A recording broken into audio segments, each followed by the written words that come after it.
Jumpa lagi di Beta Selatan Channel. Assalamualaikum rakan-rakan semua. Alright, agak harap korang semuanya sihat hendaknya. Alright, untuk video kali ini di Beta Selatan Channel, saya akan cuba menceritakan ataupun menunjukkan jenis-jenis makanan yang sesuai untuk fry. So agak mudah dan ada yang susah untuk nak jumpa. Tapi kita akan cuba terangkan dalam video ni. So semoga korang dapat ilmu ni yang bermanfaat daripada saya dan gunakan ilmu ni. Alright, so jumpa lagi. Okay, kali ni aku akan ceritakan sikit tentang pemakanan untuk fry. Dan fry ni sesuai makan pada usia bila. Alright.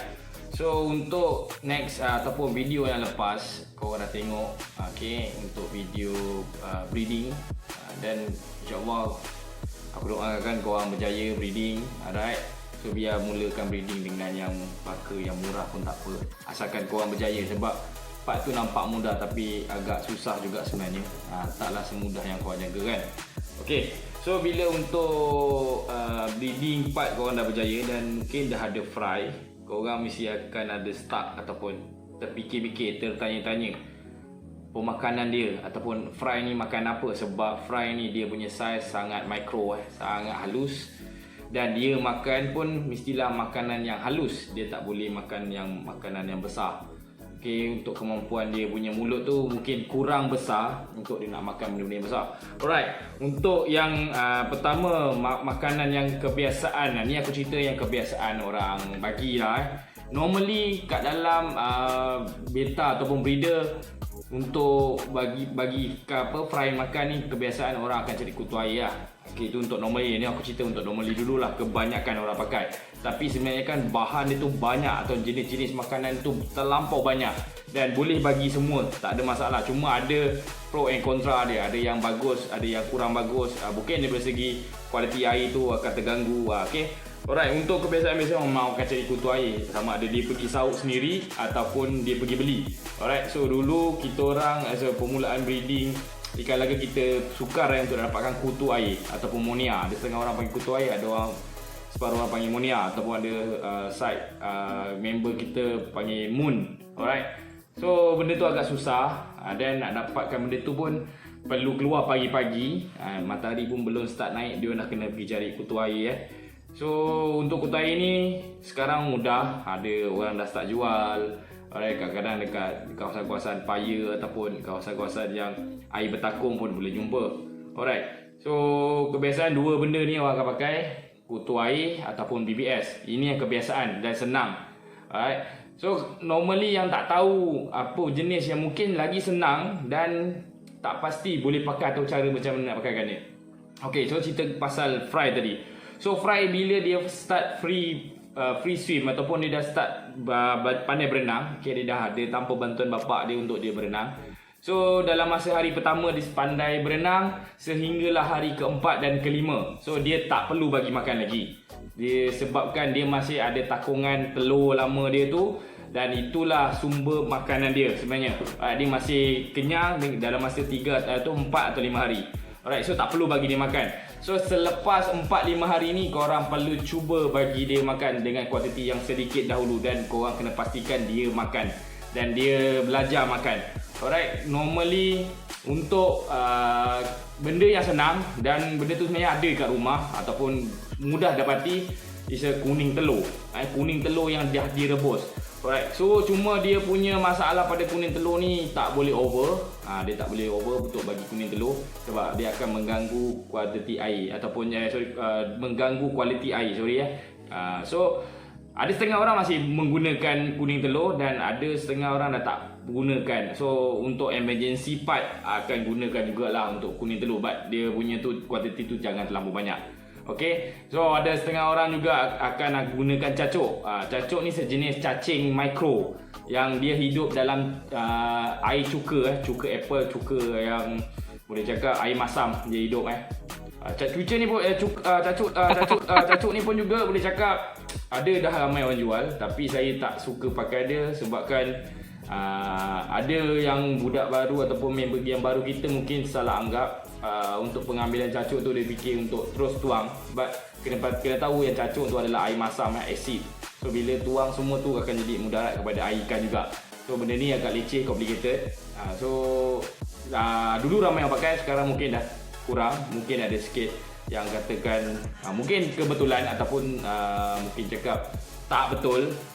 Boleh mendatangkan kecacatan pada ikan, kurang ventral tak tumbuh, tapi tu tak boleh nak cakap 100%. Mungkin kebetulan genetik ikan tu memang cacat ke apa. So kita orang ambil inisiatif tak gunakan cacuk, ataupun saya tak gunakan cacuk. Dan ada juga yang spesies sama dengan cacuk atau dapat dibandingkan microworm. So microworm ni dia duduk dalam ataupun roti, dia hidup dalam roti dan perlukan yeast. Dia kelembapan roti tu dengan yeast tu akan membuatkan dia akan makin membiak. So ini saya gunakan dulu. Juga mungkin kebetulan juga bila saya gunakan ni, anak ikan semua cacat pada ventral, tak tumbuh. Dia punya bawah janggut ataupun 2 batang tangan dia tu tak tumbuh.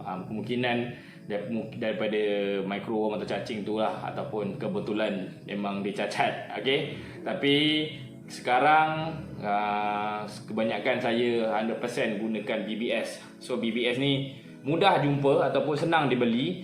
Kat dalam ni pun ada. Untuk dalam Johor ni saya selalu ambil dengan Beta TD. So nanti saya akan letakkan description ataupun Beta TD punya Facebook, korang boleh add dia. Alhamdulillah aku pakai Beta TD punya okey. So nanti aku tunjukkan sekali cara macam mana BBS untuk nentaskan BBS. Alright, so nanti kita tengok dalam video ni juga. Okey, untuk yang aku cakap tadi, kebiasaan orang gunakan kutu air. Kutu air ni senang lah, tapi dia ada grade ataupun dia ada jenis yang kasar dan dia ada jenis yang halus.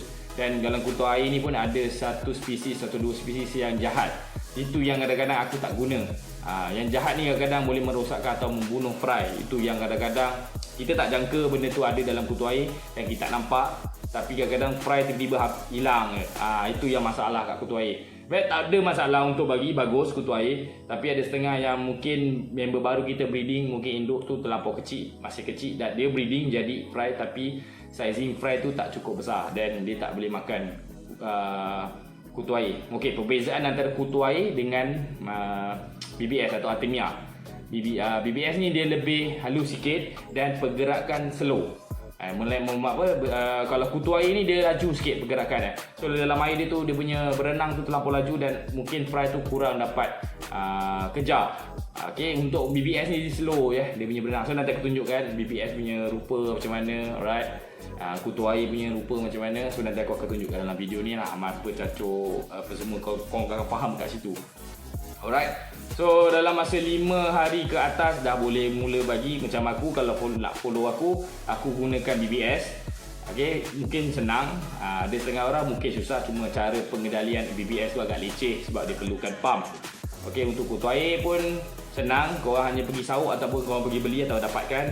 So kebanyakan kebiasaan orang breeder memang akan gunakan 2 ni lah, sama ada BBS atau kutu air.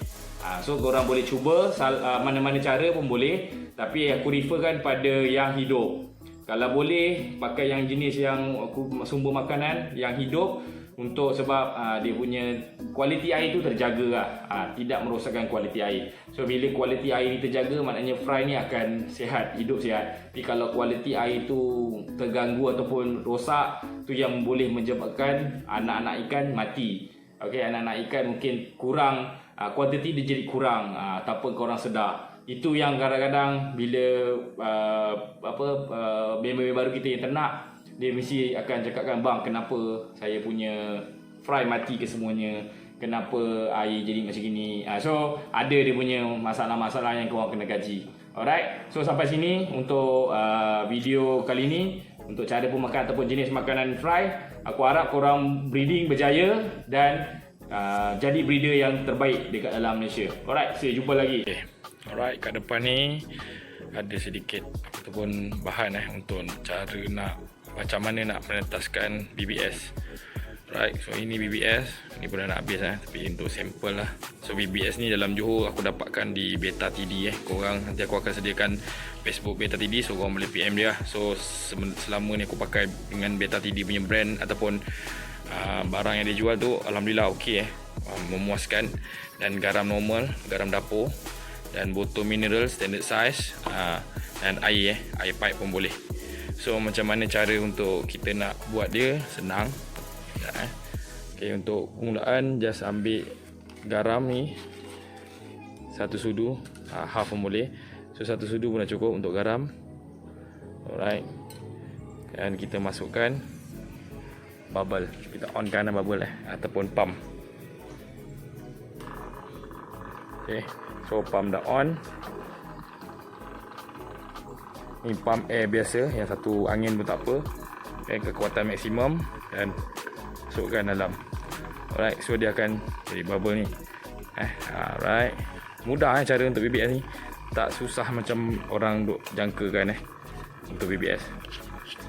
Cuma perlu dapatkan kualiti BBS yang baik lah. Setakat ni saya beli dengan beta TD, so tak pernah mengecewakan lah. Alright. Harga korang boleh, nanti korang boleh add kat Facebook dia lah. Alright. So guna untuk BBS ni terpulang. Nak banyak mana pun terpulang untuk korang. Nak sikit pun tak apa, ikut pada kegunaan korang lah. Alright. So dia boleh tunggu sehingga 16 jam. Ataupun kalau sekarang jam pukul 5, besok petang pukul 5 korang try off pump dan boleh tengok hasil lah. So hasil tu kau kena carikan sauk ataupun penyedut untuk asingkan sama telur dia dengan BBS dia lah. Alright, so jumpa lagi.